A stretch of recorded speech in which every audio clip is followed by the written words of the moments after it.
Good day. This is Jules from the Cape. It's the 14th of November 2025, and today I want to discuss a little bit about direct elections.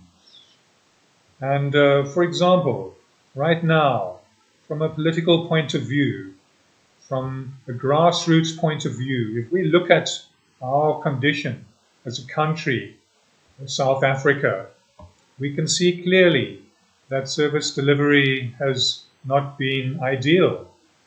In some places, sewerage still runs in the streets. Some towns, water has stopped flowing. And then we have the potholes throughout the country on many of the highways. Those are big. Some of them can even swallow a car. So who do we hold accountable? There's no one. You can't hold anyone accountable because you didn't choose your councillor. Your party did. And when you complain, they say it's the party's decision. Take it up with provincial leadership. So in other words, nobody is responsible. Everyone has an excuse. And so this is really a crisis. We seem to have lost control of our democracy. And this is where the solution comes in through the process of direct elections. Direct elections mean you choose your leader, not the party, not some backroom deals. You vote for a person, someone with a name, a face, a track record in your community. And that person answers to you, not to party headquarters. Direct elections is not a new concept. We can look around the world and we can learn from other countries. For example, South Korea, they've had direct elections where they elect their president. This has been going on since 1987 already. Their system prevents power concentration. They have a single 5-year term for the presidency. They have a very short 23-day campaign. So that limits money in politics. Now, besides South Korea, you have the Philippines, who also use direct elections. The Philippines shows us what not to do.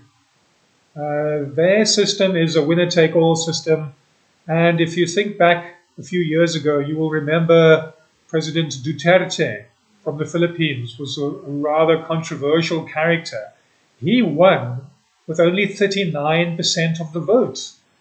So that means a person with a minority who didn't even get a majority of 50% plus one still got to be the president because there were numerous parties and the vote got somewhat diluted.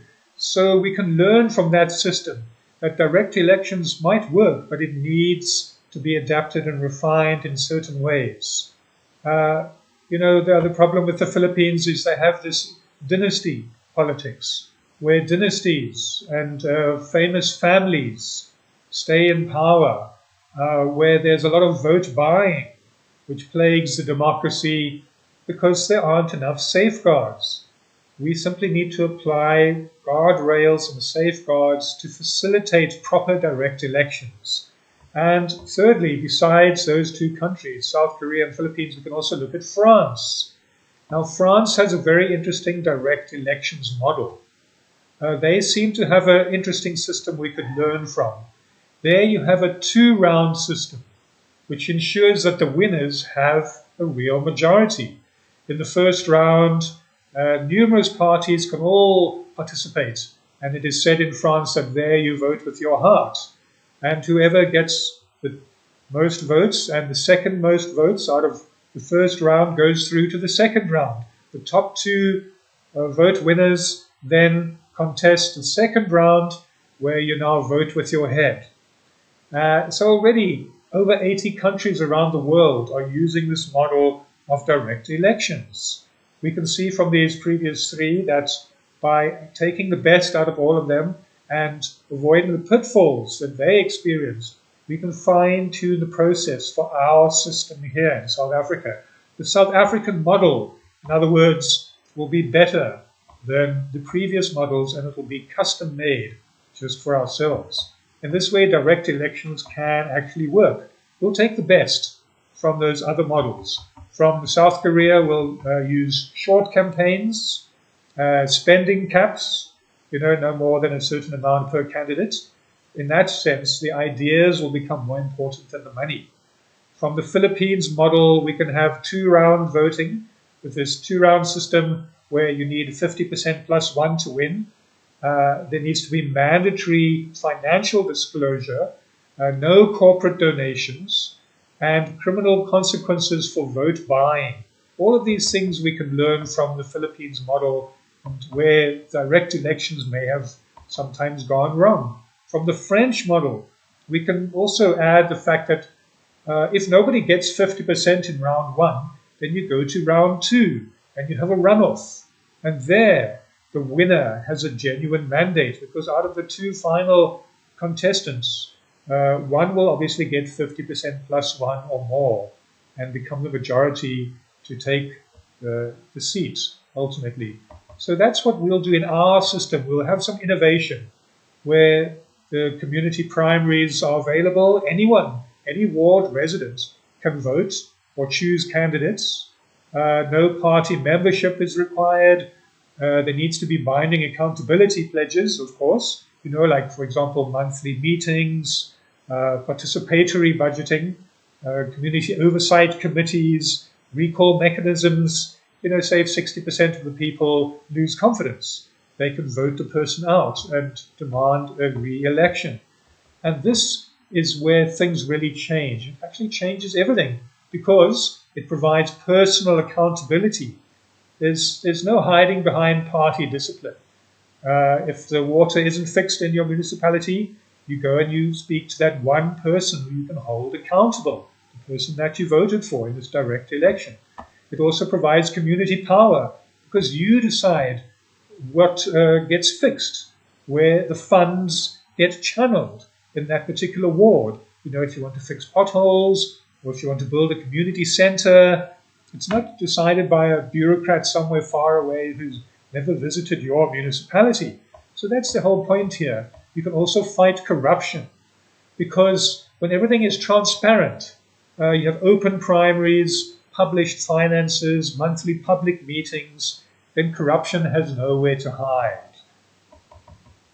So we can do it small. We'll start small at the ward level, wherever you may be, and we'll practice, what has been already presented in a party called the Organic Humanity Movement. They are already presenting a wonderful system where direct elections is the answer to a lot of the challenges that we have in South Africa in our political system. It's the Organic Humanity Movement because, first of all, organic means it's a grassroots practice. It grows from, as democracy should, from the communities, from the ground up, from the soil of local needs, not imposed from party headquarters. So it's organic grassroots. There's a system of volunteerism where the people themselves get involved. It's also the humanity, because in the Organic Humanity Movement places people before the party. The community is more important than the ideology. Service is crucial and more important than self-interest. So humanity takes the center stage. Humans are fundamentally good when they're given good systems, when they're raised and nurtured well in good family upbringings. You can bring the best out of a person. The current system assumes that you're too ignorant to choose your leaders. But Organic Humanity Movement says you are wise enough to know what your community needs. So the question is, all of us, including myself, 30-odd years ago, South Africans all stood. I stood in that line to vote. That lines that went for kilometers for the first democratic election. And here we are today. People told us we couldn't do it, but we have shown them that we can. We did the impossible, and we can do it again, because direct elections won't solve everything overnight.